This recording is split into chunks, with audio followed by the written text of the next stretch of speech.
자, 하나님께서 신명기의 말씀에 보면 이런 것까지 신경을 쓰시는구나. 그 하나님의 디테일에 대해서 우리가 상당히 감동을 받게 됩니다. 오늘 본문도 그런 겁니다. 오늘 본문은 전쟁을 해가지고 포로를 잡았을 때 그 중에 한 여자가 예뻐서 결혼을 한다면 어떻게 해야 되는가? 만일 그리고 그 결혼이 파기됐을 때 어떻게 해야 될 것인가? 일어나지 않았지만 하나님이 너무나 잘 아세요. 이스라엘 백성들의 그 패역함을, 사람의 죄성을 잘 아셔가지고 사람이 얼마나 못된 짓을 할 수 있는지를 아시는 하나님께서 죽을 죄에 대한 처벌 방법, 그리고 또 이런 사례들을 미리 말씀하시면서 우리에게 세상을 살아가는 정말 따뜻한 가슴 갖기를 원하고 계시는 거예요. 오늘 본문 말씀은 단순하게 전쟁 포로 중에서 한 여자를 아내 삼았다가 또 마음이 바뀌어서 버릴 때 이런 얘기를 하는 게 아니라 좀 더 넓혀서 생각하면 우리가 조금 넉넉한 형편에 있을 때, 조금 힘이 있을 때, 그럴 때 그렇지 못한 사람에 대한 배려, 이게 정말 우아해야 돼요. 품이 있어야 돼요. 이 부분에 대한 말씀을 주시기 때문에 오늘 이 말씀을 우리가 조금 더 정리하도록 하겠습니다. 적군과 싸워야 되는 일이 있다. 이스라엘 백성들을 하나님이 도우시지만, 하나님의 백성이지만 싸워야 될 적군들이 생겨요. 우리가 오늘날 마찬가지예요. 이 당시는 이런 전쟁들이 있었지만 오늘날 우리가 이런 전쟁을 하지 않더라도 살면서 일상사에서 적들이 생길 수 있어요. 그래서 우리가 적 만들지 않도록 애쓰셔야 돼요. 그리고 웬만하면 용서하고 또 이해하고 배려하면서 적이 되지 않도록 조심하시고, 그래서 교회 생활에서 말 한마디라도 좀 따뜻하게 하면서 하나님 안에서 건강한 관계들을 만들어 가시고, 그러나 적이 없는 사람은 없습니다. 예수님도 이 땅에 계시는 동안에 얼마나 많은 적들, 그것도 독한 적들이 있었어요. 예수님을 향해서 어떤 흠도 잡을 수 없는 사람들이 예수님을 죽여야겠다라고 생각을 할 정도로 아주 심각한 적들이 생겼어요. 그러니까 살면서 여러분, 내가 상대에게 무슨 악한 일을 하지 않아도 이해관계 때문에 자기 마음에 안 든다고, 자기에게 동의해 주지 않는다고 적처럼 생각하는 사람들이 생겨날 수 있는데, 그냥 그것도 이해하고 넘어가십시오. 살면서 나는 누구도 나를 반대하는 사람이 없다, 한 명도 없다, 그럴 수가 없습니다. 그런 사람은 굉장히 정치적으로 사는 사람일 수 있어요. 오히려 의로운 사람이 적들이 많이 생깁니다. 정직하고 불의와 타협하지 않으면 적이 생기는 거예요. 예수님을 죽일 만큼의 적들이 생긴 것은 그것 때문에 생긴 거예요. 그리고 예수님이 오히려 가난하고 어렵고 힘든 사람들을 잘 돌봐주니까, 그러니까 더 미워하는 사람들이 생겼던 겁니다. 시편에도 의인은 고난이 많다, 그런 말씀이 있어요. 의롭게 살면 힘들게 하는 사람이 참 많습니다. 예수님께서 미움을 받으셨던 것처럼 예수님이 승천하시고 나면 제자들도 세상에서 미움을 받을 수 있다는 것을 아셨기 때문에 요한복음 17장에서 예수님이 제자들을 위해서 기도하세요. 그러면서 그들이 악에 빠지지 않도록 보존되도록 기도하세요. 나를 미워한 자들이 저들도 미워할 텐데 그 미움을 견뎌내게 하옵소서. 이것이 주님의 기도였던 거예요. 교회를 미워하는 자들이 있어요, 고의적으로. 그렇기 때문에 교회가 늘 조심해야 돼요. 미움을 살 만한 빌미를 주지 않도록 했어야 되는데, 한국교회가 세상에 적을 만드는 일들도 많이 하기 때문에 문제예요. 그러나 그렇지 않고 순결하고 너무너무 거룩해도 그래도 적들은 생기기 마련이에요. 그러나 걱정하지 말라는 거예요. 우리가 하나님 편에만 서 있으면 된다. 하나님 편에 서 있으면 적을 넘겨주는 날이 온다. 그래서 내가 나가서 적군과 싸울 때 내 하나님 여호와께서 그들을 내 손에 넘기심으로 라는 말씀이 나오는 거예요. 적과 싸워서 이기는 것은 적보다 세면 이기는 게 아니에요. 적보다 병력이 많으면 이기는 게 아니에요. 이미 앞에서 우리가 말씀을 나눴었습니다.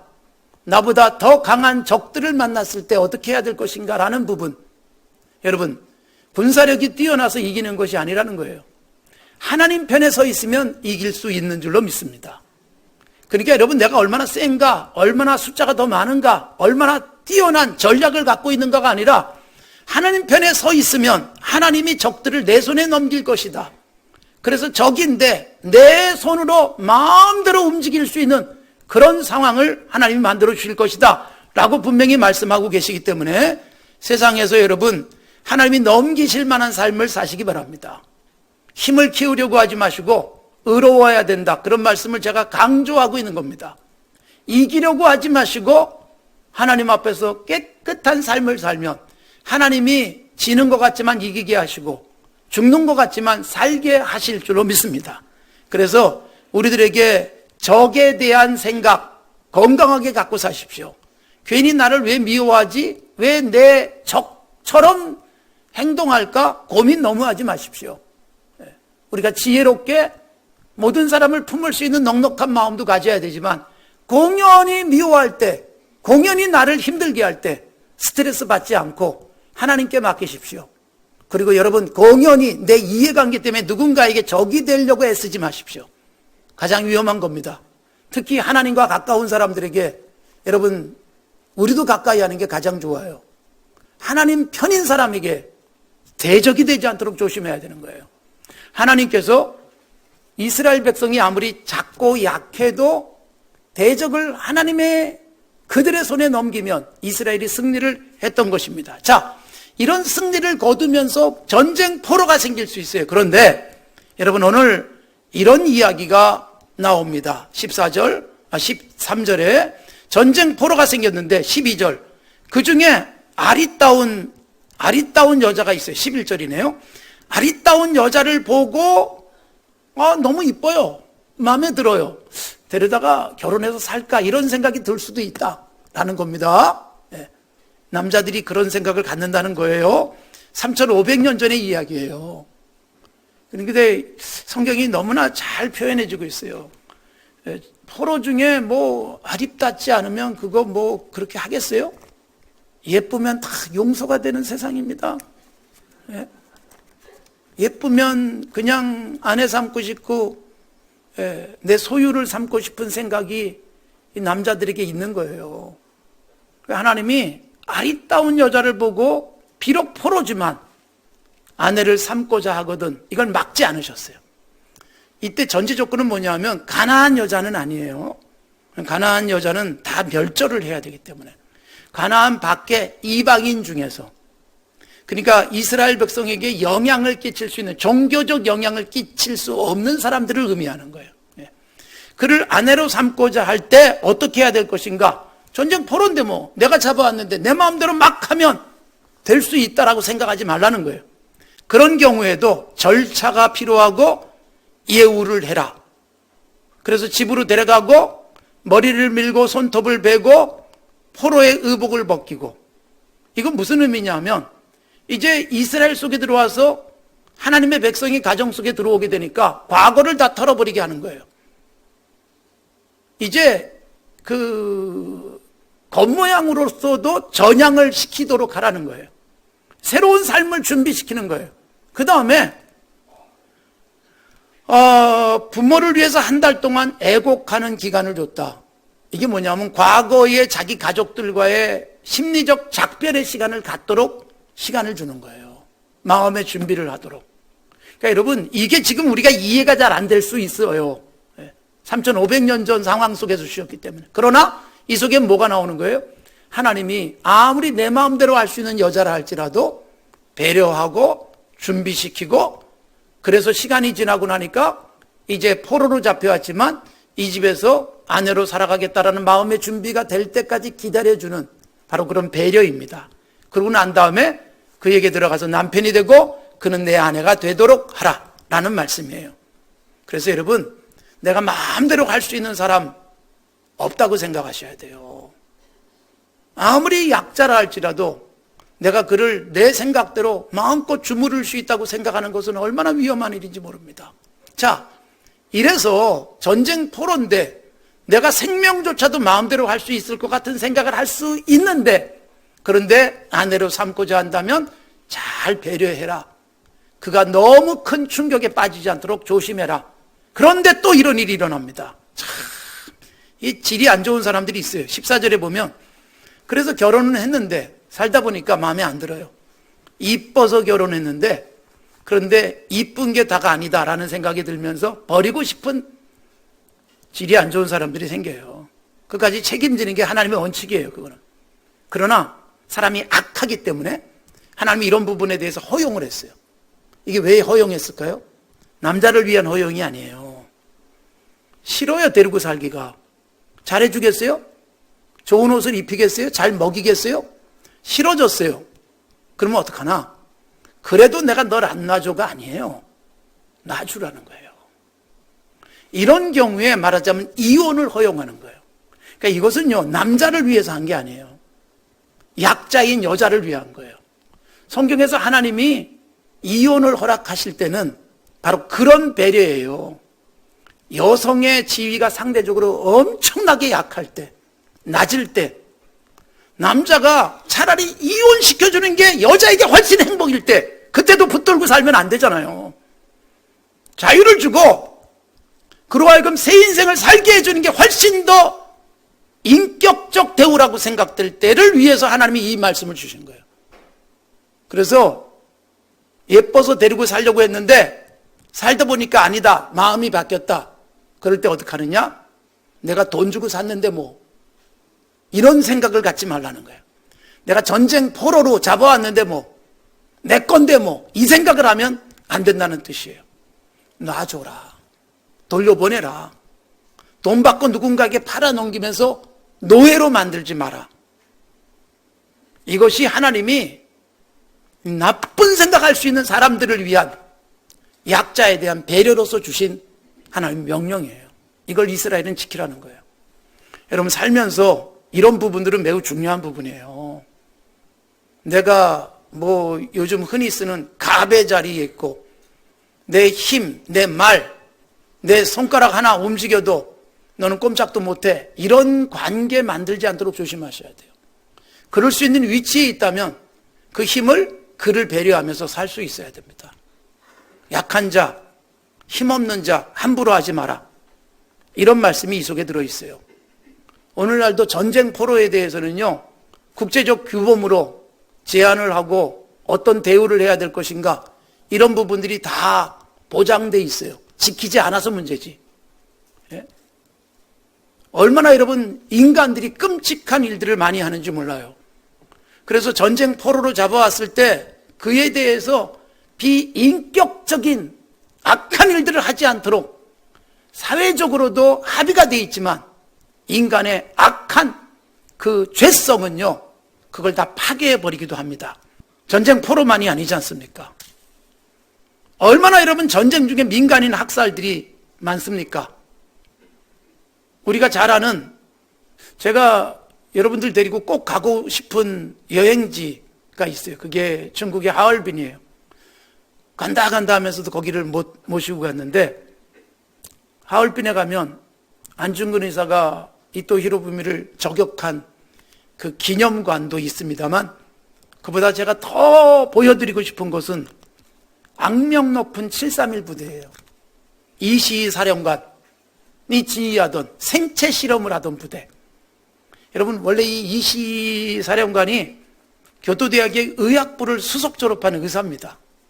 그런데 전쟁 중에 장교가 되고 승진하고 별을 3개 달고, 그리고 우리들에게 잘 알려진 영화로도 나왔죠. 마루타, 통나무라는 뜻이거든요.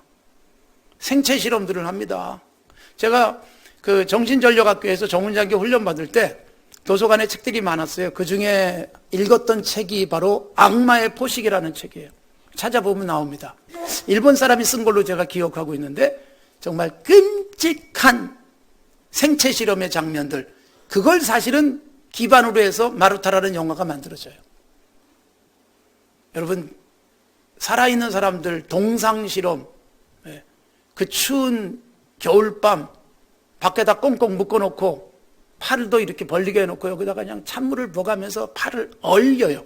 동상 걸리는 정도가 아니라 완전히 얼었을 때 이걸 강하게 충격하면 어떻게 되나, 동상으로 조직이 어떻게 파괴되는가, 이걸 뜨거운 물에 갑자기 집어넣으면 어떻게 되는가, 뭐 이런 것들까지. 여러분, 살아있는 사람을 놓고 그렇게 아주 뭐 실험을 했죠. 그리고 뭐 매독균을 그냥 주사해가지고 어떻게 되는지 이거 다 실험하고, 예? 독극물 주입해서 사람들을 죽이고, 이런 일들이 여러분 전쟁 포로가 아니라 우리 한국 사람들, 중국 사람들, 그냥 민간인들 잡아다가 그 실험들을 했습니다. 그 끔찍한 현장이 그대로 남아있어요. 일본이 가장 싫어하는 곳입니다. 그 시신들을 나중에 화장했던 화장터 굴뚝 그대로 남아있고, 그리고 각 방들 그대로 시뮬레이션을 해서 남겨놔서 지금도 거기를 오가는 사람들이 있는데, 중국 여행하시면서 그곳을 들르는 사람은 거의 없어요. 거기 가면 참 가슴 아픈 현장입니다. 전쟁 끝나고 다 전범으로 처리를 했어야 되는데 이시 살아나요. 그리고 교도대학에 교수합니다.